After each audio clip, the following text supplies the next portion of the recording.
Hello and welcome to Noles Quality Control. I'm your host, Ben Meyerson. This is presented by Tomahawk Nation, and I'm very glad to be joined today by a special guest, Brendan Sonnone of Noles247. Brendan, first of all, we have to get this out of the way. If your Wi-Fi goes out at any point, I know you've been having issues. Don't worry, everyone. We'll get Brendan back in. It's not because there's any late breaking news, although, I don't want to project anything, but it is because Brendan has been having some issues, but I hope we'll get through this clearly. Brendan, how are you doing right now? I know we're kind of in the thick of recruiting season, so I'm sure it's a very busy time for you. It is, yeah. Internet pending. I've been okay the last few days, and so the last month or so has very much so been in the weeds with recruiting stuff and Noles247. I'm kind of like third or fourth on the ladder of actually covering like recruiting stuff, but I've been trying to dip my toes much more into that lately. And so, yeah, as tired and as exhausted as I am being out there almost every other day or so and standing outside in the heat for 4 or 5 hours at a time, Chris Nee, Zach Blostein, Dane Draper are all really tired as well. But we've kind of reached the finish line. Ben, we've made it. There's official visit weekend coming up, but as far as the camps and stuff, exhale. We're done. We made it through the grind of June. Yeah, that camp grind is quite the grind. And I only went to elite camp myself, so I can't even imagine what doing that week in, week out is like. Especially elite camp's a walk in the park because it's inside and it's just a couple hours. And then once you get into the 7-on-7 tournament with 100-degree heat and 40 teams, yeah, man, it's a different animal for sure. Yeah, I mean, it's very different even from what the practices we were doing all throughout the spring, where it was just twice a week, 4 to 7 p.m. It was kind of nice during most of those days. But I also see we got Adam Brown here in the comments. Shout out to Coach AB, my offensive line coach. Well, I guess not anymore. More like your offensive line coach. No, shout out to Coach AB. He's a great guy. But Brendan, the title of this, I have to admit, is a little bit, I don't want to say clickbait, but this is quite the aggressive title. Does Mike Norvell, does FSU have a recruiting problem? But I think the question I'm really asking, and the thing we're trying to get at here is, given how pivotal this upcoming season is for FSU football, for Mike Norvell, for the future, how do you feel about the roster that they've built? With the transfer portal, with the recruiting class, do you think they're in a good place for 2022? All right, so good place is, so I like the use of pivotal because running joke on the bench is every month being a pivotal month in the recruiting world. It's always pivotal, each month more pivotal than the next. So in terms of if we're going to say a good place, so I guess to define your parameters of what a good place is. Is this a fair explanation of it, Ben? Like a good place would be progress, getting to 7 or 8 wins and showing growth. Is that a reasonable good place? I would say putting yourself in a position to succeed, right? Okay. However, the staff will define that, which I think you laid that out pretty perfectly. 7, 8 wins, improvement. Yeah, it gives you a chance to kind of keep selling stuff, and so. Because the recruiting trail has been a little stagnant and stale because through 2 seasons, you can't really sell hope anymore. You have to start selling proof of concept, right? And that's kind of with the lack of wins, you haven't been able to sell that. And you really need the season to get here and to kind of turn things around to be able to kind of sell your vision because the hope aspect of the recruiting pitch has kind of run its course, which happens after a year or 2 with recruiting cycles. So as far as the roster is concerned, so at Noles247, we're like everyone where we do some sort of list in the offseason at the roster. I say most important, and most important is a nebulous term, right? Like we all define important in different ways. To me, it's just kind of trying to figure out like who's the most irreplaceable player, and trying to factor in like different position strengths. Quarterback's obviously going to be weighed a little bit more than say a punter or something like that. But ultimately kind of doing that exercise and going down the list of the entire roster. I think I forgot Greedy Vance. I need to apologize to him. I just legitimately forgot. It was someone who probably should have been in the 30-40 range, and I forgot. So anyways, doing that, Ben, I feel markedly better doing this list this year than I did last year. Last year going through it, I'm like, this is, unless a lot of things break right for them, and part of that was Mackenzie Milton, Andrew Parchment, Amari Gaynor were all top 5 guys who need to kind of take a big step or be healthy or whatnot. If that didn't happen, I thought it was probably a 5 or 6 win team, and that lo and behold is what they were. Looking at this roster, I feel much better about the depth. I don't feel great about like the star power in the top end of the roster, but I think just collectively top to bottom, I think it's going to be a more competitive roster. And it wasn't that I was an uncompetitive team last year. You just had, if you had an injury or two, like at a certain position group, it really dismantled you. I think you'd withstand that a little bit better this year. So, in terms of like if this roster is in a good place, I think it's in a better place than last year. I think you're going to be able to push to get 7 wins. Maybe if things break right, you can get to 8. But I think we're on the cusp of it being a quote unquote good place right now. It's borderline, if you will. I think you kind of nailed the part that where you're talking about the list of the important players for this season. I was seeing a little bit of what you guys were talking about, that initial 36 to 40 that you have over on Noles247, which is in the link in the description. The depth of this roster is going to be so important for the season, because just looking back on last season, we'll talk about, the offensive line specifically in another topic, but just across the board, the bad luck that this team had was insane. I mean, week to week, you didn't know who was going to be starting on the offensive line. Week to week, it was a question of which quarterback's going to be healthy enough to play. There were all kinds of factors that and things that could go your way that didn't. That I feel like this roster is in a much better place in the sense that they are built to sustain that kind of bad luck. There's only so much bad luck you can sustain in a season, but they position themselves well enough with positions like offensive line and wide receiver to where if they have issues like they had last season, they won't be in such a dire situation. Specifically, I think that offensive line is going to be one of the most, if not the most improved position group, just out of sheer depth. Right, Brendan? I mean, you guys were talking about this on Noles247's YouTube the other night, that they probably have 8 offensive linemen they're comfortable with this season. And that's not even including guys that, we think potentially could play if need be, like a Lloyd Willis or Rod Orr. There are some nice depth pieces along this offensive line where, going into last season, those first 6 games, especially, Brendan, I kind of did a study about a month ago looking into the first half and the second half of the season, and they had only the same starting offensive line like combination from one game to the next once in that first 6 game stretch, which as good as your roster is, as good as the run game might be, as good as the play design might be, you just can't be successful if you're dealing with that much bad luck. I was joking with, I think it was with Kev the other day in the group chat, and say we should just go through and do a story on the unfortunate luck of Mike Norvell in the first 2 years of his tenure at Florida State, and just even from the timing of taking over amid a pandemic, and this spring being the first spring. They've been here for 3 springs now. This is the first time they've been able to go out on the road and recruit and evaluate during spring football. Think about what a disadvantage that is. And then as you're trying to rebuild a roster, and this is a rebuild, make no mistake about it. But in terms of the offensive line, and you mentioned wide receivers too, for both those positions, Ben, I am a proponent of, if you have an issue, especially now in the transfer portal era, if you have problems, you can throw numbers at it. And really, this is an odds game. Recruiting, evaluation, even at the NFL level, a lot of times they'll tell you it's an odds game. It's why teams are valuing in the NFL 3rd, 4th round picks and stockpiling that, because at a certain point you can only evaluate so much better than another expert. It's about accumulating and throwing numbers at a problem. So at wide receiver, you had 4 transfers in the transfer portal, which was probably one of, if not the worst, wide receiving cores in the Power 5. Offensive line, you add 4 transfers in the transfer portal, as well as 6 true freshmen to the class. So 10 guys total.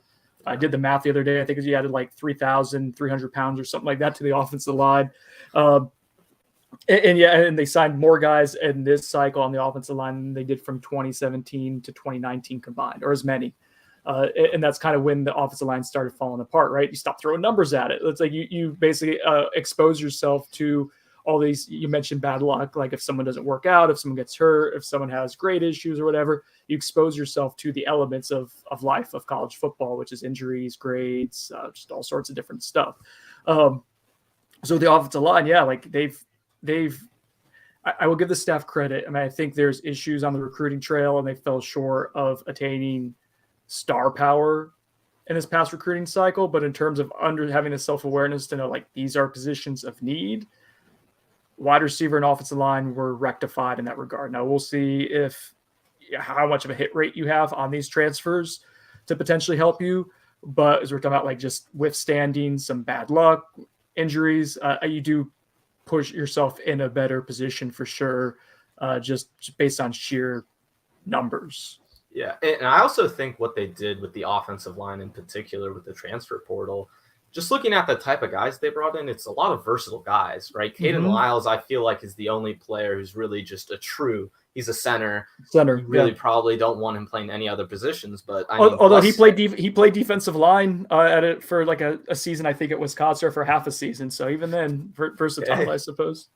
Yeah, you can use him in two sides of the field. But I mean, guys like Dimitri Emmanuel, I remember, he first signed. I'm looking at his PFF page. I'm like, wow, what position can't he play? Because I feel like if anyone goes down anywhere, he's the guy you're trying to plug in. If it's not him, they just brought in the SEC offensive lineman, who I don't want to butcher his name at all. So I'm not even going to put that out there, Brendan. So I'm waiting for the Seminoles to give us the official pronunciation guide for it. Unless you want to be brave enough to go for it.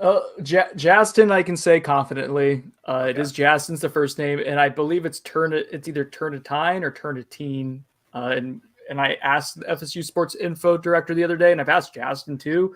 My memory is so bad, Ben, unless I write it down, I don't remember at this point. So we'll call him Jazz. How about that for short right now?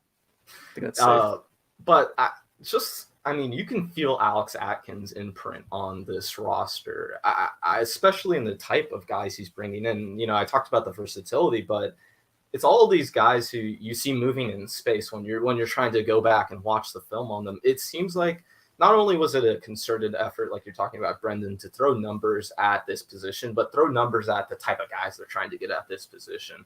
So with where the offensive line is at now, do you feel like, obviously this is trending, headed in the right direction, but I mean, given how bad they were over that 5-year stretch prior to this year, do you feel like they're maybe in the best place they've been since Jimbo's been the head coach? Yeah, I mean, I think going back to I think we had a discussion on the bench. I think Chris Nia had asked one time whether it was like since 2016, which they had a pretty decent offensive line, some issues, but they had Rod Johnson, who was an NFL caliber player. Then Landon Dickerson had gotten hurt, but he was obviously an NFL caliber player. So yeah, probably since the end of the Jimbo era, this has the potential to be the most solid offensive line. And it's the accumulation of guys who were thrown to the fire early in their career, like Darius Washington, Robert Scott, Maurice Smith, entering seasons 3 or 4 respectively, and then the veterans that you bring via the transfer portal. Well, there was Dylan Gibbons last year, and he steps in, and just to show you where the offensive line was at. Like, he's probably your best offensive lineman last year. I'm not sure that's too much of a debate, but we can make the argument for a couple of guys. But yeah, he's right up there in the top 2 or 3 for sure. And he was a career reserve who barely played at Notre Dame, which shows you how far this offensive line still has to go to get to competing at the highest level in the trenches. But you have someone like him who's 22, 23 years old and a veteran, and then you're bringing in Kaden Lyles, who obviously a veteran. Bless Harris, someone who has 2 years of starting experience, and you mentioned Dimitri Emmanuel has 3 years of starting experience. I think he started 24 consecutive games at Charlotte. So yeah, you all of a sudden bring in, this combination of guys who were young but are no longer young, and you have guys who you bring in as veterans. So in theory, that should really help solidify things and allow you. And the Jastin Turnitine too has 600 career snaps in the SEC.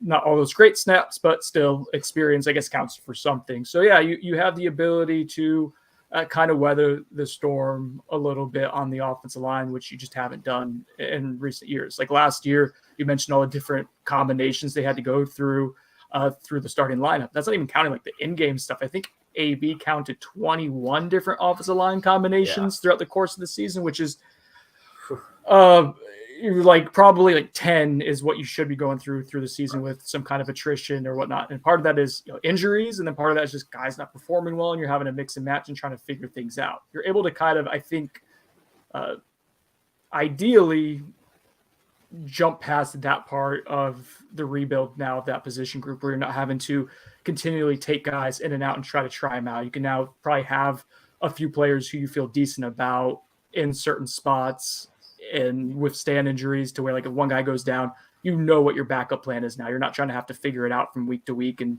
do patchwork, which should be helpful for continuity throughout the course of the season. I also think by doing that, Brendan, they do a great job of protecting the young guys on this roster, right? They don't have to put guys through fire, essentially, whereas last season, it just became such an issue where you talk about the 21 different offensive line combinations. You just can't be successful as an offense in the way you want to be if you're dealing with that much turnover at a position that is all about consistency, at a group that is all about having that unit be a whole. So I think they did a great job of raising the floor for the season. Like you said, they're not where they need to be yet. They can still really improve. I think Alex Atkins is going to keep doing that. I have a lot of personal belief in him. And I think he's shown that this last recruiting cycle, these transfer cycles, that if you give him the opportunity, he's going to go and get the guys he wants that fit his system well.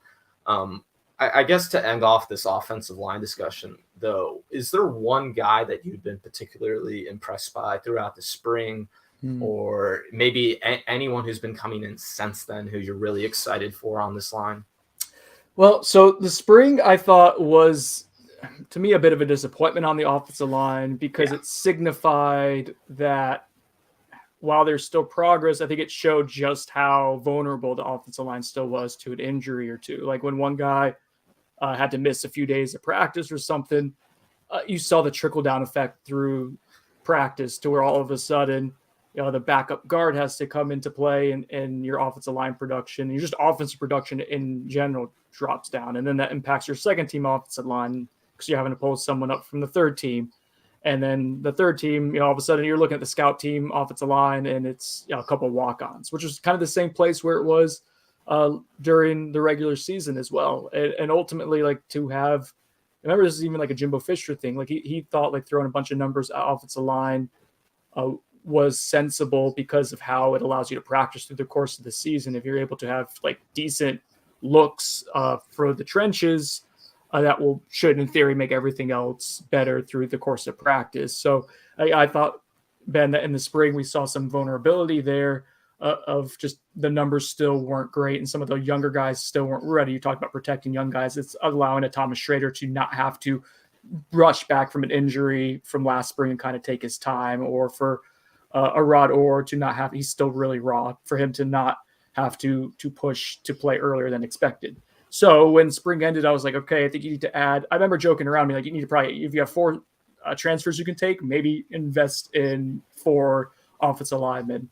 I didn't think that was realistic, but the fact they go ahead and add 2, and one of them was not Amarius Mims, unfortunately, because I think that would have certainly, I know that's a sore spot, but it would have certainly changed the complexion of your offensive line. He goes to left tackle, Rob Scott goes to right tackle. All of a sudden you have options with Les Harris, Darius Washington, guard. It changes you completely. But you still go and you get numbers. So you're able to bring in Tavius Woody, which was nice. We didn't know if that was going to be a thing. And he cleared academically, so he's on the roster and should help you through the course of the season on scout team. But then the 2 big additions are Justin Turnitin, and he should be able to at least help out for depth to be a swing tackle. But who knows? Like, maybe if he's in really good shape, and he was in better shape, we saw him on campus this past week and earlier this summer than he had been at South Carolina. Like, maybe he's someone who puts it together in an hour never campaign. And Dimitri Emmanuel, to answer your question directly, Ben, is the guy I'm excited about. Okay. He's a little sawed off. He's 6'2", but you see him in person. It's funny. I was at the mega camp, and he was talking to one of his former coaches at Charlotte, because Charlotte had coaches at the camp. And a coach from another school came over to talk to the Charlotte coach, and he thought he was talking to an FSU staffer at first. And he's like, "Oh, you're a player?" He's like, "You're a grown man." So he's got like he just looks older. He's got the physique to him of like just someone who's 22, 23 years old, who's been in a college strength program. And his film from 2019 with Alex Atkins is really promising. Even against Clemson, like he holds his own and is very like willing to be physical in the run game. So he's someone that I want to really see kind of move around and see if the length like is okay in person, if that's detrimental at the Power 5 level. But he's someone that I think I'm pretty bullish on. Like I think he steps in and becomes a starter almost instantly and kind of rectifies at least one of your depth concerns on the offensive line.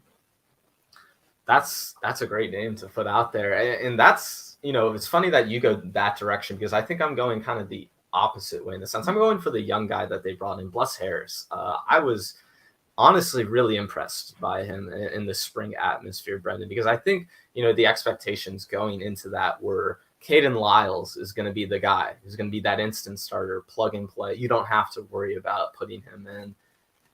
But it quickly became Bless Harris. And I thought, while he may have some things he needs to clean up, and Alex Atkins will do a great job of helping him out with that. His mobility, his physique, just how like hulking he was in those spring practices, I was really impressed. And I thought he had some really great battles with guys like Jared Verse, Derek McClendon, and when we were going each and every day to those practices, kind of seeing what was happening in the trenches, that was my favorite battle in the trenches. I love seeing those guys go back and forth. So I really like Bless because I think he's going to be in a good position to get some time this season. But he's a guy that, 2 years down the line, I think he's going to pay off in dividends. I think he's a really talented player. He's big and he moves well, like you said, the agility and just the frame. That's half the battle right there in the offensive line is if you can move well and you have length and strength, like that's going to give you a chance. And you have to clean up the technique and whatnot, like you said. That's where you have to trust in an offensive line coach like Alex Atkins, who's able to kind of maximize the skill set on his in his unit each year. I thought, Ben, to be honest, like when they brought in Bless Harris, and I went back and watched a couple games of his at Lamar, I didn't think it was anything special at the FCS level, so I had a lot of concerns about him, but I happily proven wrong based on the spring. Now we'll see, like, is he a starter at this level? Well, I think time will show. He'll definitely have a chance to. I think at the very least, worst case scenario, if he's your swing tackle, then I think you have to feel a lot better than what that was last season, which I think who was the swing? Was it Brady Scott when something went wrong? I'm not trying to be a troll. I legitimately can't remember. No, I believe it was Brady Scott, but even then, because of all the continuing injuries that they kept having, that became like that. Who that swing tackle became just kept going down and down the pecking order because it was, well, we have to shift this guy inside and we have to fill in a spot here. But I at the beginning of the season, Brady Scott was that guy that they would put in a lot of the time, I believe. I don't know how things panned out towards the end. But Bless Harris should be, my point is that Bless should be, in theory, again, we're talking about all this stuff in June, so it's all theoretical, but in theory, he should be an upgrade over Brady Scott in that role. And maybe, just maybe, man, he can be a little bit more than a swing tackle. We'll see. Yeah, and he'll certainly get the opportunity to compete for it. I think that's going to be the good thing about the offensive line in this fall camp is there's going to be 7 or 8 guys competing for 5 different spots. And being in that position, given where this team was last year, is huge, I think. And you're kind of nailing that earlier when you said, this is one of the things that they needed to make sure they took care of. And honestly, the way I see it, Brendan, is they aren't going to let what happened last year happen again. What happened in 2021 is not going to happen again, and they put themselves in a position to do that or to avoid that at all costs. I guess your luck could get worse, but unless you have insanely bad luck, they should be in a much better position. Well, again, that's why you throw numbers at it, right? Is to kind of to mitigate risk as much as possible. The way I described Justin Turnitine was like he's an insurance policy. You had one more scholarship to throw out, I believe. Although they don't love us counting the numbers, and as Josh Newber would say, the numbers always work out. But in general, I think that was probably the last available scholarship that's not being held for one Destin Hill. We don't say his name on my podcast though. But Jazz Eternity, to me, you had that one spot available. You didn't get Damon David from Oregon. You could maybe have gotten Jazz Eternity as a PWO, but you've had to wait that out. Once the scholarship's available, once you realize you can get him enrolled academically, like you go and say, okay, like we can't take the scholarship with us. We might as well use it on this offensive tackle. And again, we're taking out an insurance policy to hopefully bridge and protect against the worst case scenario, which would be multiple injuries at tackle. So you kind of withstand that in theory by bringing him aboard. Yeah, and of course this is all theoretical, so we're going to see how this plays out in fall camp. And to me, that's when I'm going to be at fall camp, and I'm going to be watching this team, the trenches. That's where I'm going to be looking specifically how things are going to pan out on that offensive line. But we're about 25 minutes into the show, Brendan, and we haven't mentioned the quarterback position at all, which honestly I think might be a record for this pod so far, even though this is about the 5th or 6th episode. But I can't help myself. So I want to start by bringing up a comment that one of our viewers was talking about earlier. They wanted to hear your thoughts about Chris Parson commitment. And by the way, it is Chris Parson, not Chris Parsons. Yeah. And I'm glad you corrected that on social media. But I guess I want you to put a percentage on it. Because, trying to make these predictions, trying to get in the mind of a 17-year-old, that's maybe a little outside of the realm of realistic possibility. But how do you feel about how things have gone since, Florida State went out and offered those 2 other quarterbacks? Because there's been a lot of online chatter. There's been a lot of rumors. There's been a lot of different things we've been seeing. Parsons himself has been posting, different offers he's been getting. We've seen him in different uniforms even. How do you feel about this situation and where we were before that end of May week and where we are now?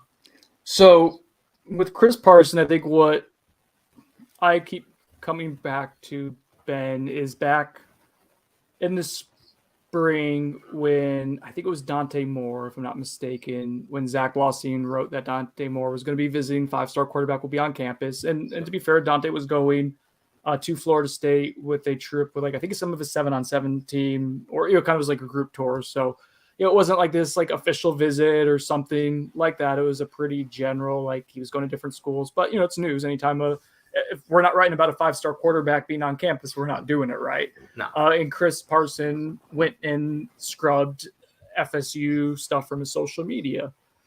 And at the time, I think the program, people within the program were confused by that. One, because I don't think they were viewing this Dante Moore visit as this big shift and turning point. But then also, my understanding is that Chris always knew that there was a chance that a second quarterback would be added to this class. Now, having been committed for almost a year and that not really being the thing that FSU was doing aggressively, I can understand that it kind of takes you off guard a little bit.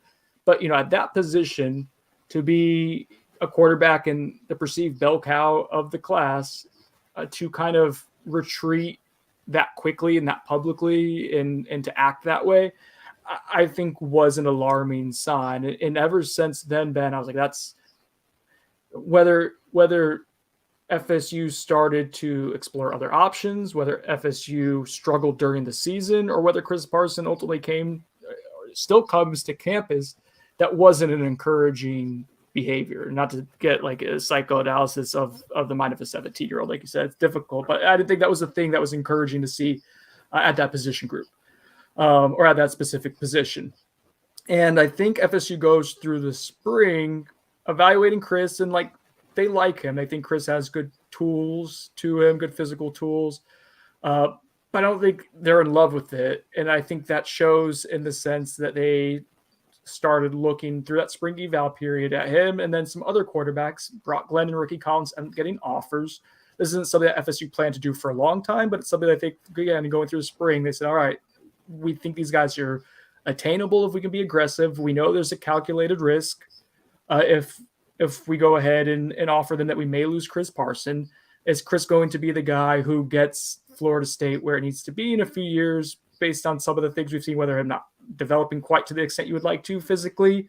That's, again, it's not nothing I'm saying is that he's bad. I'm providing nuance here. Is he's solid. He's a potentially good Power 5 quarterback. Is he a program changer? I don't think they feel that way about him. And then I think the Dante Moore situation, I think, also kind of shook people there with him and his commitment to the program and leadership abilities. So you go ahead and you start expanding your quarterback board and you say, okay, we'll roll the dice, potentially taking another quarterback, scare Chris away. That's something then you have to weigh the pros and cons. Ultimately, they really, really like Brock Glenn.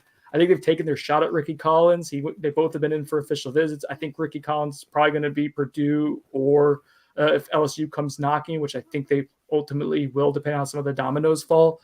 I think it's ultimately Brock Glenn is like their top of their board right now, and he's narrowing down his list. I think he just put out his final 5 today. Florida State's on it.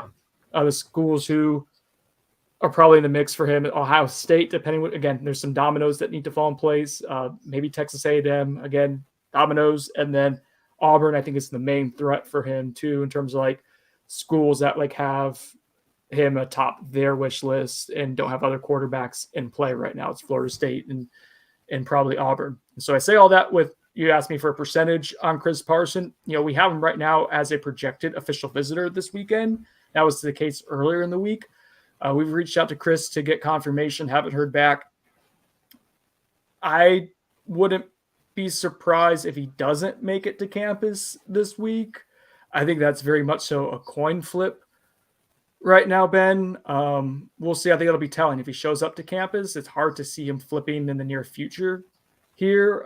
If he doesn't show up, then I think the writing's kind of on the wall. I think ultimately by the time this is all said and done, whenever December signing period comes, I would put like a 20% chance that Chris Parson is in this class. I think it's less likely that he stays a part of the Florida State class than it is likely he remains at this point. And kind of going off that, I guess, because so much of this discussion has to do with the other quarterbacks that they offered, right? Are they going to take 2 quarterbacks in the class? I want to go down 2 different roads. If, let's say, Brock Glenn, and we not knowing anything, not trying to assume anything, but let's say he does commit to Florida State in the near future. Do you think it's ultimately just the thing where there's absolutely no chance that Chris Parson is still part of that class, or how would you feel about it if they were to land another quarterback that they want after? So I they would legitimately, like, the way the numbers are probably going to fall with quarterback room, and anticipating this is more than likely Jordan Travis's last year, and I think the staff is operating under that assumption. Even though he'd have one more year of eligibility left, I think he's been in college. This will be, I think, fifth year, I think. They're okay taking 2.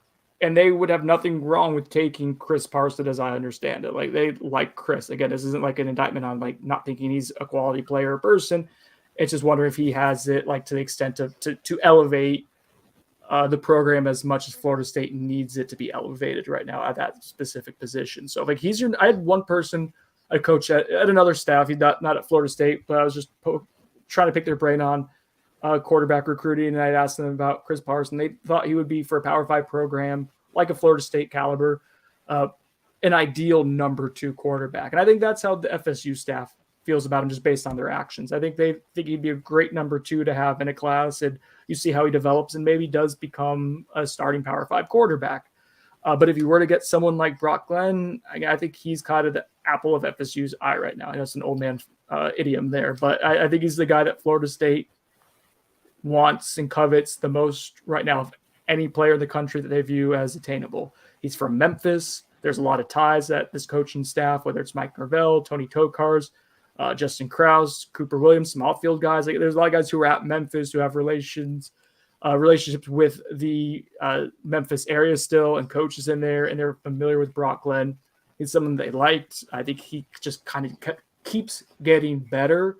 The more people see him, the more they watch him in person. He's someone who's like certainly ascending as a recruit. Has done well in the Elite 11 regional circuit. So yeah, if he enters the class, Ben, I think that would probably ultimately like push Chris out by his own choosing. But I think Florida State would be okay taking both of them. But I think, to me, Brock Glenn would be the guy who's like, that's the coup, that's the score. That's the guy that they want to get in the class, and they maybe wouldn't say this, but he would be like the number 1 on their board of them feeling good about that position group, probably over Chris Parson in this recruiting cycle. Yeah, that's a lot to break down there. I guess my next question for you then would be, the worry I have about this whole quarterback recruiting cycle is not that they're going after, they should be going after Brock Glenns, right? They should be looking into these other quarterbacks with Chris Parson wavering. I mean, it's just a part of the game, right? You can't sit there and wait for something to happen. You have to make your own luck in these situations. But if you were to say one is more likely than the other, what do you think is more likely, that they have no quarterbacks out of this next recruiting class, or that they have two? Oh, that's a good question. I ultimately don't think they'll end up with two. I know they're okay taking two. But This is hard. Yeah, there's a but. Yeah, it's hard to have two quarterbacks in a class now these days. I think it's more likely that they'll have zero than two, and you would have to rely on the transfer portal, which a lot of coaches are okay relying on the quarterback, like the transfer portal for a quarterback. There's some theory that it's probably more advantageous to do that than to try to do homegrown, because if someone doesn't start within 2 years, they're leaving anyways, and you allocated all this practice time to it. So, I think what we're seeing is their way of being aggressive, but kind of it's not passive aggressive, but in a passive way of them being aggressive. They're kind of allowing Chris to go ahead and take visits, and if he wants out, to kind of go out on his own terms while trying to upgrade the position group. I think that either Rickie Collins or Brock Glenns would be an upgrade, while knowing there's a roll of the dice that they could end up with zero high school recruits, which I don't think is a great look. But I'm also I had the conversation with Josh Newberg just on the phone one day, because he was like, you're kind of underselling. He thought I was underselling the potential of not landing a quarterback in this class, or Chris Parson decommitting.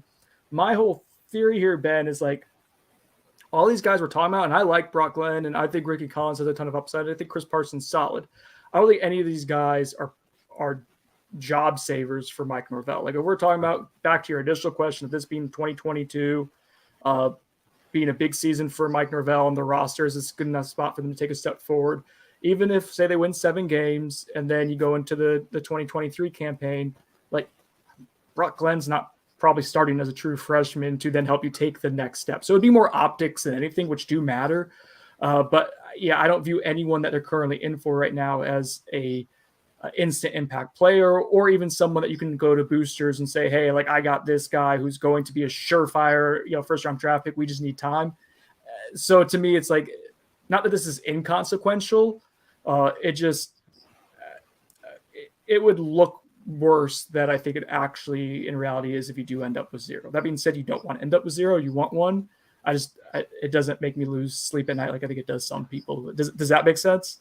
Yeah, no, it does. It's not the end of the world if they don't end up with anyone in this class, because I think, just looking at the Parson FSU relationship specifically, it's kind of like they're in the dating stage right now, but they're flirting with other people, right? FSU is going out there getting drinks with some other quarterbacks.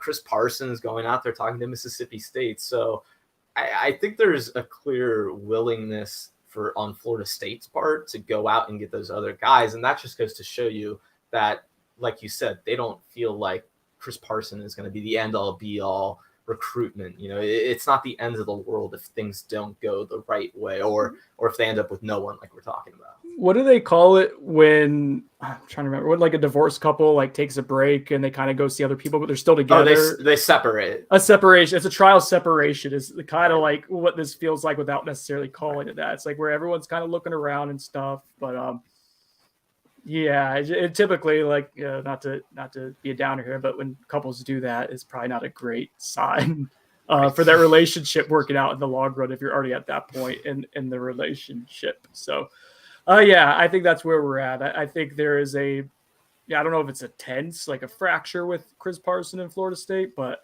again, I go back to this. I think I'd be surprised if he were to sign with the Seminoles in December. it doesn't feel none of this feels like that's the direction this is going. In fact, it feels like it's very much so going in the opposite. It's felt like that for a little while since the spring, but obviously the offers that Florida State put out with the other quarterbacks has expedited things rapidly.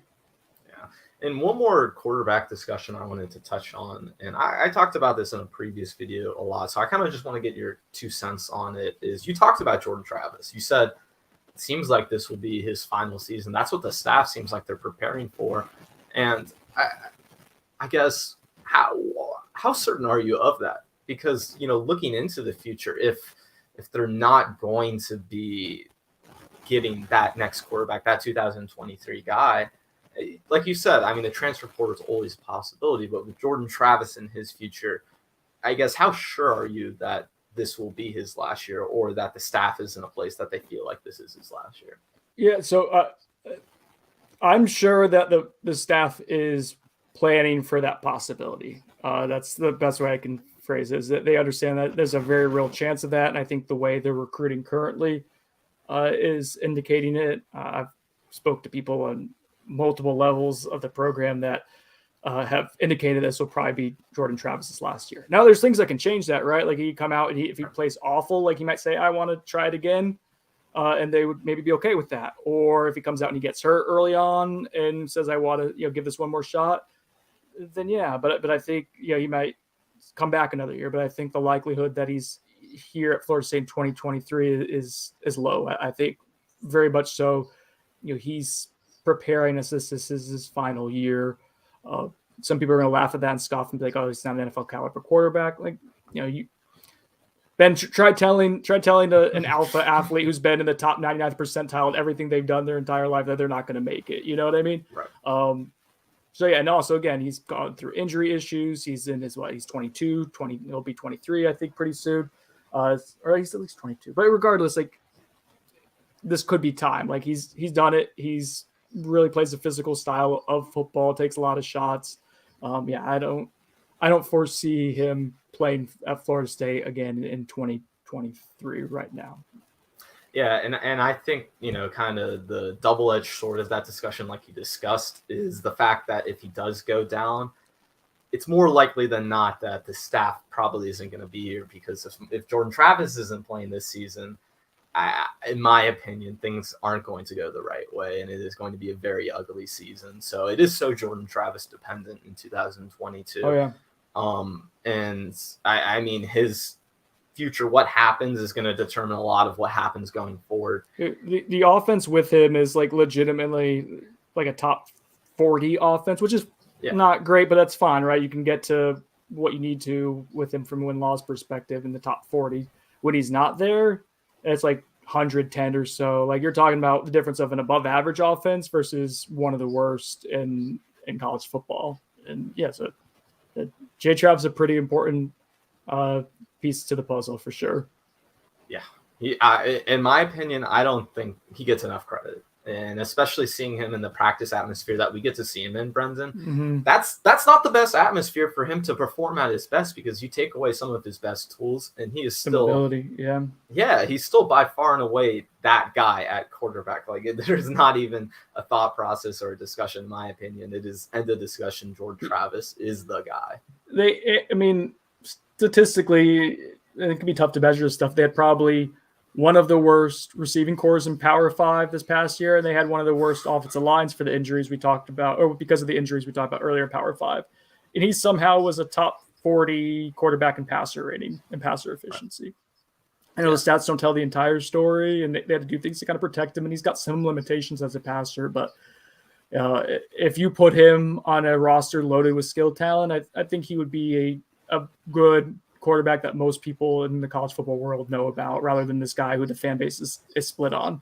Exactly. And that's been my whole thing with Jordan Travis, is we don't really get to see him be at his best ability. We don't get to see him at his best because like you just have such a lack of talent in that receiving room, Brenton, that to me, his arm talent, I really don't think he's as limited as even you might be alluding to. I really think, like I'm not saying he's Aaron Rodgers or something like that. Like, he doesn't have the most insane arm talent in the world, but he has more than enough arm talent to me to where he is a fringe NFL guy. If things break the right way, I think he's going to get that interest at the pro level because of the tools that he has available to him. Yeah.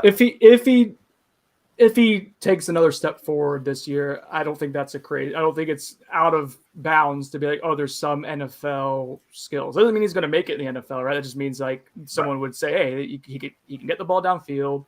He's got some nice charisma to him, and he's athletic. Oh, and he's gotten better year over year. Like, if you combine all those things, then yeah, I think someone would would roll the dice in him at some point or another, whether it's late in the draft or undrafted free agent. Like, yeah, I'm with you. He has gotten, I mean, from when he got here in 2019, I remember that spring, Ben, like him throwing in the wind was hard to watch. Like the wind was kicking his ass, and there were people inside the program like, this kid just doesn't have it. And you saw his confidence torpedo.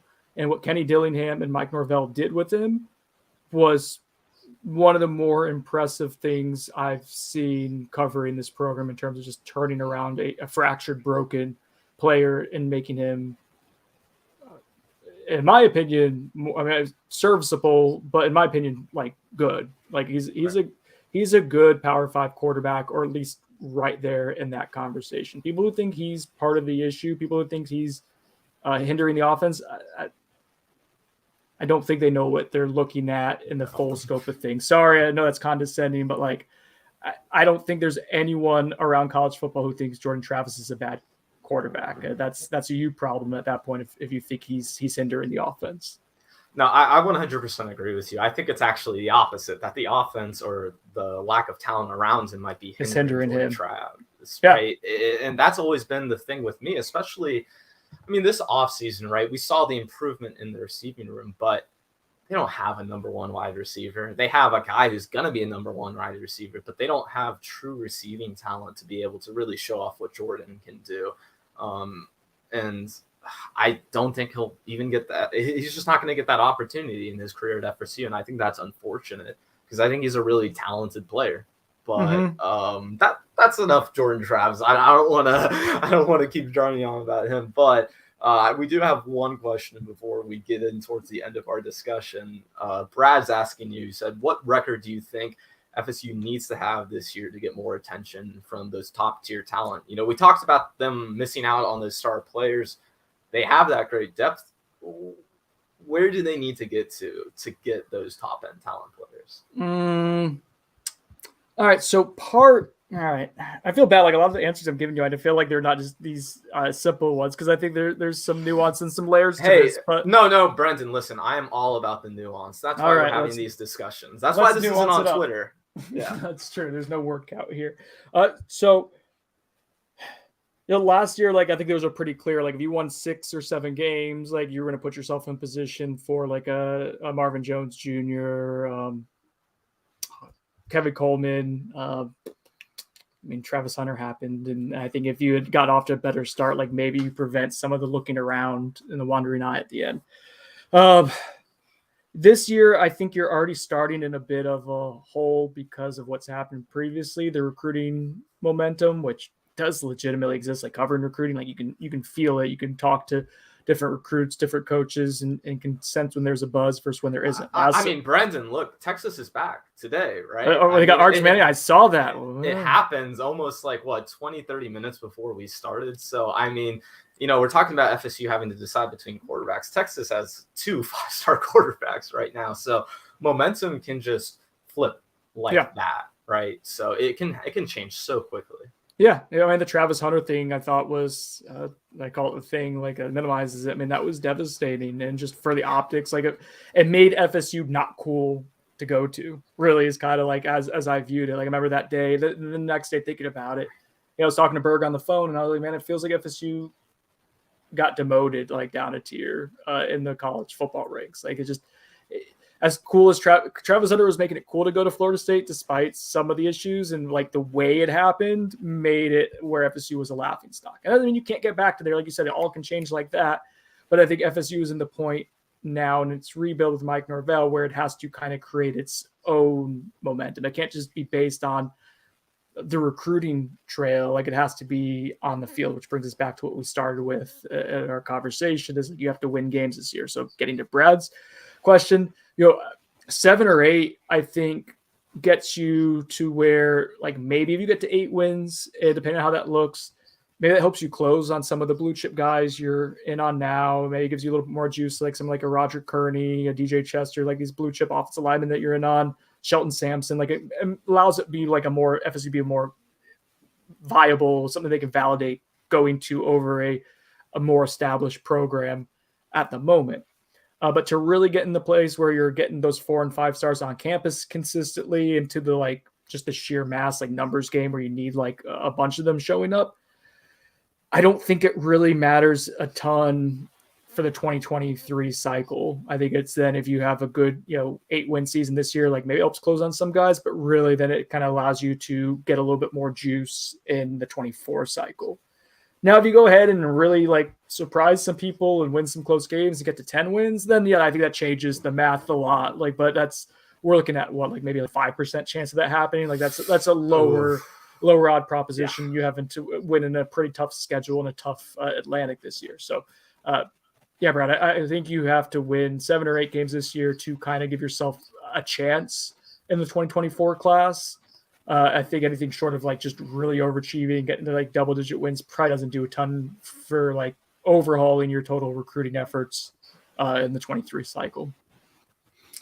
That's fair. And I think, you touched on that Atlantic division, how tough this season's going to be in this schedule. I kind of want to go right towards there. And, I before we started this, I told you I wanted to end our discussion by talking about, some of the goals that FSU might have, some realistic goals and some worries that we might have for them. So let's go the optimistic route first, because it has been maybe a little pessimistic the last 10, 15 minutes. So let's bring it back around, Brent. Well, I just told people if they don't like Jordan Travis, they're idiots. I don't think it's pessimistic. I think I'm being very defensive of the quarterback, who I think is good. Yeah. No, that's very fair. But to be overly optimistic, let's talk about let's talk about some goals for this team in 2022. Okay. This schedule is, I think, insanely hard to be honest. I think there are nice parts in the schedule where FSU can gain momentum, but if they don't carry that momentum in the month of October, it's going to mean nothing, Brendan, because you look at that 3-game stretch they have after Boston College, those first 3 games of October, it's a gauntlet. And I guess for me, when I was kind of looking at the season, I feel like, that pivotal point are those 3 games are, how does that look? If you're going to be winning or losing those games, what's the feel? How do you look compared to some of the ACC's best teams right now? So you're talking about so I'm pulling up the schedule. You're talking about the after Boston. You're talking about Wake Forest home, at NC State, and Clemson at home. Yes. Stretch. Yeah, that's a big doozy. I mean, it's so weird too. They have 1, 2, 3, 4, 5 Atlantic Division games in a row from September 16th to October 15th. So in the span of a month, your conference fate is decided. Exactly, which is the one known crappy team is in the Atlantic. You don't play until November in Syracuse. You're subpar out of division opponent, Georgia Tech, you don't get to late October. Yeah, man, the beginning of the schedule. Yeah, but we said this last year too. It's like, if you don't start well, like the back half of the season could be devastated, and it was the exact opposite. So we don't really know, right? But yeah, okay. So sorry, I just want to make sure we got the schedule sucks. It really does. I mean, but I guess for that part of the season when I think to me, you leave that Boston College game probably around 2-2. Maybe 1 win more, maybe 1 win less, depending on if there's any craziness, any overtimes, any really close games. But let's say they're 2-2 heading into that stretch, Brendan. Okay. For the rest of the season, and I don't know if you have the schedule pulled up right now. I do. Okay, good. Because I want to ask, if they are 2-2 from that point on, how do you feel like the rest of the season is going to play out? And what do you think is a realistic, like optimistic goal for this? If you start 2-2, I think 2-2 is probably like. I think 2-2. I think so. First off, 2-2. I think is kind of like on schedule for where you could be. If you could start 3-1, I think that's great. I think you feel really good about that. Whether that's a win against LSU or 2 conference wins, like I think either way, like that gives you something. And I think that Louisville game is going to be difficult at Louisville. I don't think that's going to be easy. And of course, Brendan, this is assuming that they're going to beat their FCS opponent this year. That's true. I don't want to take that for granted.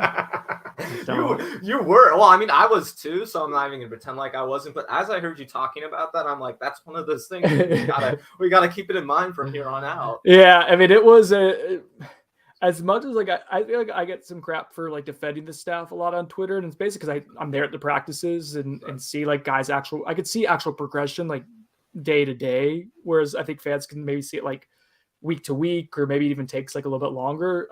And so like I could see things getting better, and to me like that's noteworthy. It doesn't excuse some of the recruiting deficiencies they have. I'm not saying this is a perfect staff, but what I am saying is that with this football program, like I do feel like I like some of the upward trajectory of the development portion of the program under Mike Norvell.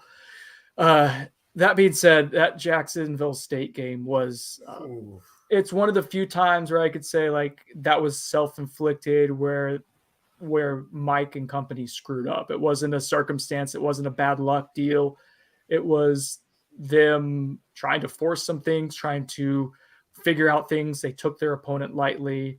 And I don't think what I'm saying is like something that I would get a ton of pushback for either. I think they know that. So anyways, yeah. So Duquesne, let's assume they beat Duquesne. Okay. All right. So we're at 2-2 here. Mm-hmm. I think Wake Forest takes a step back. I know they bring back their starting quarterback and a lot of their offense, but I think like we saw them kind of come to reality like a little bit at the end of last season. And I don't think Florida State was like that game last year at Wake Forest was super fluky. I think if you have Jordan Travis, if you have like this identity and established like idea of what you are in that game and you're not going back and forth, like I think you probably hang with Wake Forest. So I think that game at home I actually feel decent about. I think like 55% chance of Florida State winning that, especially if they're 2-2 and they've maybe won 2 conference games or a conference game in Duquesne. Oh, I see what you said me now about the math I was doing. Yeah, that was dumb. So anyways, all right, going down the line. What do we got? NC State. That's probably a loss. I think NC State's pretty good, and that's a tough place to play. Clemson. I mean, I don't know why people assume like you went to Death Valley last year and hung with them. I think you ultimately probably still lose this game, but like I don't think you're necessarily going to be outclassed. But I'll put that as a loss. So you're now 3-4. Yeah, 3-4. Georgia Tech at home, I'll win 4-4. Miami on the road, I'll put that as a loss, 4-5. Syracuse on the road, win 5-5. Louisiana, I think gets you to 6 wins. Bowl eligibility, we're back. And then Florida. I mean, Florida's kind of an interesting team. They have a new coaching staff. I think Billy Napier's a pretty solid coach. I do like a lot of what he's done. I think he's also kind of a strange cat, and we'll see like just what the culture of that program is like right now. They lose a lot. That's a winnable game for Florida State. So, I mean, I guess I think this is a 6-6 or 7 win team, most realistically, Ben. And I think I'm leaning closer to 7. So I guess in my exercise here, I say that's a win at the end of the year. So if you start 2-2, I think as long as the wheels don't fall off emotionally, I think 7 wins is still achievable. But there's a lot of coin flip games here as well. I think it's worth noting. What do you have? I'm right there with you. I think 7-5 is right on schedule. Like you said earlier, 2-2 is on schedule for that part of the season, but they do have so many of those coin flip games where you're looking at it, Brendan, and you're like, well, they could win this game, but if they don't win this game, then what's going to be the consequences of that, right? If they don't win this game, things start trending the wrong way. The ball starts, starts rolling down the hill, and the momentum just starts building in the wrong direction. I could see how things could very well go to where, how they were at the end of last season, where they lose a Florida game that they should just win, right? So I think it's going to be one of those things where it's very close. And I genuinely think it's 50-50 between 6 wins and 7 wins. But, yeah, so I think that's where I'm at with that. And I guess for you, Brendan, when you're looking at those coin flip games, of the games you consider 50-50, which do you think would be the most crucial for FSU? So one thing I saw, that October stretch that you outlined, I think that's totally realistic. I feel like that's brutal, and that could be season defining, especially in the context of ACC conference standings, and if you maybe punch above your weight class in some areas of the season, like maybe actually competing for a division crown. I know that sounds a little hyperbolic, but that's not crazy. No. If you take care of business and say you go 4-1 in that stretch, and all of a sudden you're in the driver's seat just based on the teams you're playing. But if we're one game that I want to kind of push back a little on, that I think is super important, I don't want to overlook it, just in terms of that momentum you established. I think when we talk about this being a coin flip game, this is important. Florida State LSU. Like I think that as a tone setter, and just to be like, we beat an SEC school, to be able to go and say that in the locker room, for that to be a nationally televised game. And then you have a bye week, so you get kind of like all that time to kind of sit on that and marinate, versus if it's a loss. Like I think that's a really, really big game for the Mike Norvell era for this particular season.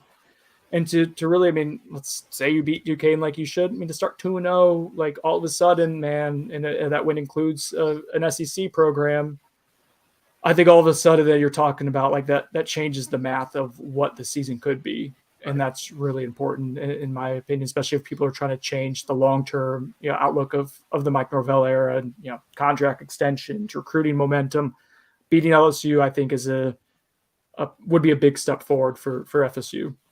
Yeah. I didn't think I was gonna say LSU, but I think you changed. You changed my mind, Brendan. LSU, especially like you said, given the optics of the situation, given how last season started. Going 2-0 and beating an SEC team basically in home territory, which, by the way, I don't know if you're going to be in New Orleans for Brendan, or New Orleans for that game, Brendan. Mm-hmm. I plan to be. I think it's going to be a good time. But you're going to have a hand grenade? You're going to get a little crazy on Bourbon Street? Of course, man. I didn't get to go during my my college tenure. I just graduated May 1st, so like having to deal with the whole COVID situation, never got to go to New Orleans, so I'm really excited for that opportunity. You can go to Bourbon Street now and contract something else, I'm sure, if you have enough fun. Hey, if I try hard enough, I'm sure I could. But Brendan, so LSU though, LSU. Sorry, back on topic. No. I don't want to get too off the rails with this. But I think you're right, because I mean, beating an SEC team, and it depends on the fashion that it happens in. But let's say even they lose, which I think kind of is the expectation. I believe right now LSU is actually favored in the game by like 3.5 points, or 4 about. If it is a 3-point game, if it's a 1-score game, and it looks similar to how maybe some of the losses they had last year, like Notre Dame, let's say, yeah. If it is that kind of game, I mean, I still don't think it's the end of the world, right? I still don't think it's such a negative momentum builder that you feel like the season is off its course. But I think what you're saying is, and correct me if I'm wrong, but getting that LSU game would be the kind of positive momentum that would help wipe out a lot of the bad luck that's just gone their way these past 2 years. Yeah, I think the way... I think there's more that could go. So there's more that could go right from that game than I think could go wrong. Like I think if you lose LSU, like you have a chance to still like get to that 7-win threshold. Like I don't think that precludes you from it again with the ACC games. I do recall back in 2019 was year 2 of Willie Taggart, and the staff, like that staff internally was building up a lot of momentum and a lot of they were putting a lot of hype internally on the Boise State game. Like they were basically dubbing that internally like as their Super Bowl. And so like the way that was being established, like we knew like if they win this game, like okay, like if you're putting all your eggs in that basket, like that could maybe get you over the hump to all of a sudden, finding some positive momentum. Conversely, the converse side of that, though, if you lose that, there's potential for the wheels to fall off. And if you recall correctly, that there was that hangover game against it was Louisiana Monroe, and they had some other just poor performances. They lost to Virginia, and then I think they started off like 1-3. If I'm not mistaken. I was actually at that season opener Virginia Tech game with my dad. Actually, it was my first year at FSU. I remember that so vividly. It's just funny seeing how things were then to see how things were now, because I remember even like my dad. He's a football fan. I wouldn't call him a casual football fan, right? But he's not so deep into the X's and O's. We're watching the first quarter and he's looking at how the staff is interacting with the kids, and he's like, doesn't seem like anyone knows what's going on right now, the staff or the kids. So I just, to bring that around, this team has come a long way from where they were then, right? Yeah. They are absolutely heading in the direction they need to be headed in. From a developmental standpoint, yeah, I agree. I think the roster that you still have, you don't have like some of the star power that you did. You had Cam Akers in 2019, you had Brian Burns in 2018.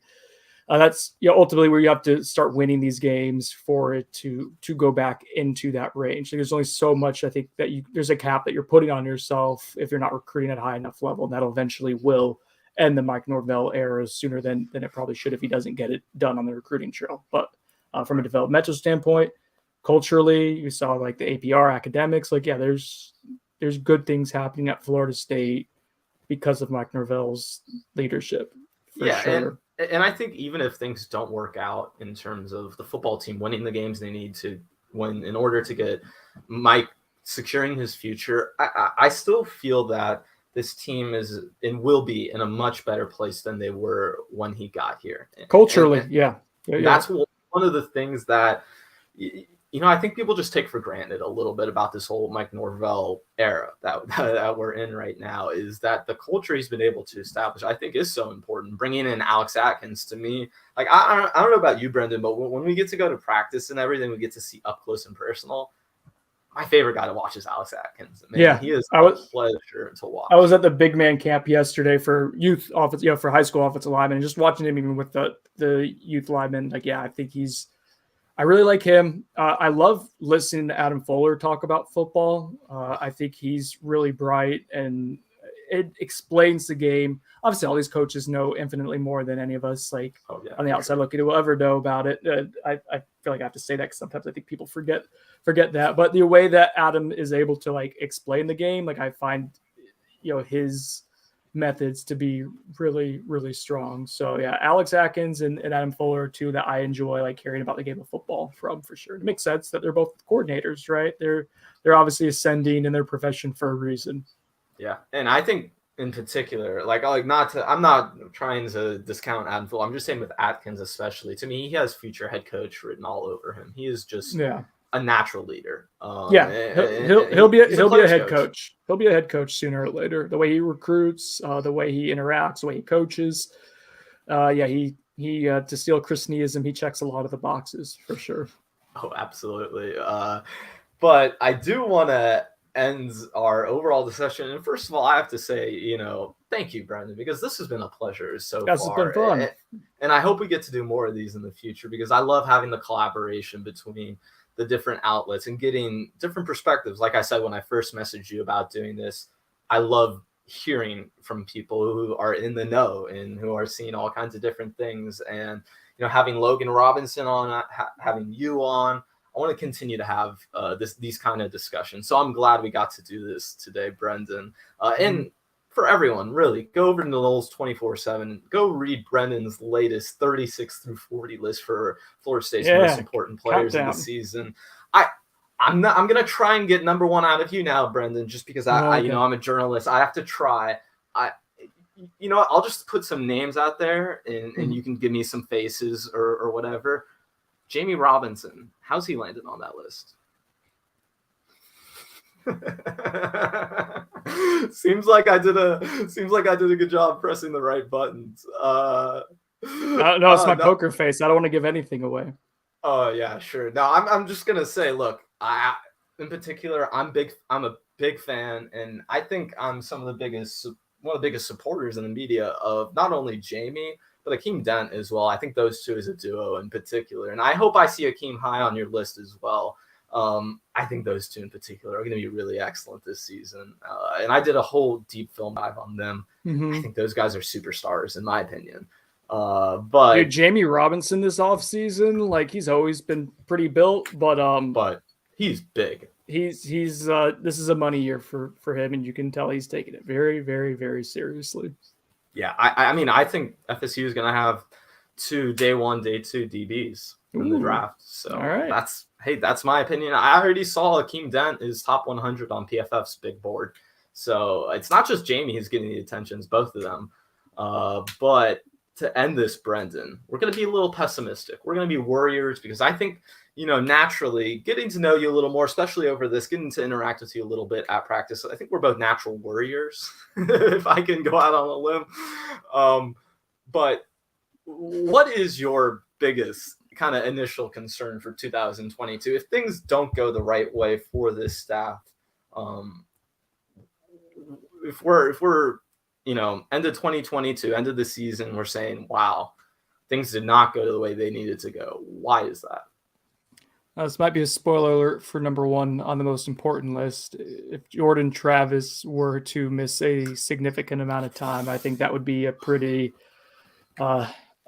catastrophic turn of events for Florida State. And unfortunately, not to put this out there in the universe, it's like he's someone who's had injury issues. So it's like it's not out of the realm of possibility that there is a level of gambling that Florida State has with like unproven commodities behind him with Tate Rodemaker and AJ Duffy. The staff likes both those guys. I think they're really, really high on the progress they saw with Tate, and they like AJ long term too. I'm less bullish on both of them. Yeah. I'm a big Jordan Travis fan. Oh yeah. Yeah, if Jordan were to get hurt and miss a significant amount of time, I think that would be fairly catastrophic. Just we mentioned earlier in the pod, like with him, you're above average offense. And maybe with some of the additions you've made this offseason, even if it's not like great proven players, like you're at least making bottom tier positions at least below average. Right. You could maybe push to be like a top 30 offense. And that with the veteran defense, like is enough to maybe win 7 or 8 games and push and start, overachieving a little bit. Without Jordan Travis though, like, yeah, that gives me that was what would keep me up at night. I guess if I were a betting person or a coach, that would be tough to envision him losing him for any extended period of time. Yeah, no, I think you nailed that because you look like we were talking about earlier with the schedule, those coin flick games against LSU in that October schedule later in the season. If you're starting Tate Rodemaker in those games, I have a lot less confidence in what Mike Norvell's future is going to be like at the program. Mm-hmm. So I think Jordan Travis, I mean, it is up to him. And, I feel like we're not tipping off your list too much, Brendan, because I feel like Jordan Travis, we know he is that guy. Jordan's number one, spoiler alert. Yeah. Can I get number 2? No. Okay. Fair enough. Noles247.com. Give me them summer clicks. Hey, I at least got number 1 out of you, which I said I would try and do, and I accomplished. So I'm glad I did. Brendan, this was so much fun, man. And honestly, I keep going, but the headphones that I have on right now just told me they're about to die. Oh, God. We've been going at this for a while, so I don't want this to end in a bad fashion because this has been such a pleasure to talk to you, Brendan. If everyone's looking for your work, they can find it on the bench, of course. But is there anything else that people should look out for in the future? Anything that you want to plug? Definitely please check out our Noles247 YouTube channel. We've been trying to amp that up. We had the X's and Noles guys come over. Sorry about that. I know it's a sore subject. But obviously check out what they do on X's and Noles. So that's technically independent of Noles247, but they're doing content for us as well on our Noles247 YouTube page, just at Noles247. AB has been really, really good writing. And I've been really impressed with that. And obviously Kev knows his stuff and we're going to start integrating them more into the podcast too. So it's an addition that we're really excited about. And it's been really pleasant so far here in June. So that's the only thing that's new. You got to check out Noles247 YouTube page and just that, obviously the website too. Yeah. And we have a lot of people watching today. So if you haven't already, make sure you go check out Brendan and I on Twitter. The link is in the description. Make sure you like this video, you subscribe to the channel. I'll be putting out a lot more content as we ramp up to the FSU season, as we get into fall camp, Brendan. We got a lot to cover coming up here. So thank you for everyone that's watching today. I'll see you back in a couple of weeks in July once things are starting to heat up again. And maybe by then, Brendan, there might be a new FSU recruit by then or a new quarterback. We'll see how things pan out. That's a tease. We'll see. Thank you, though, and peace out.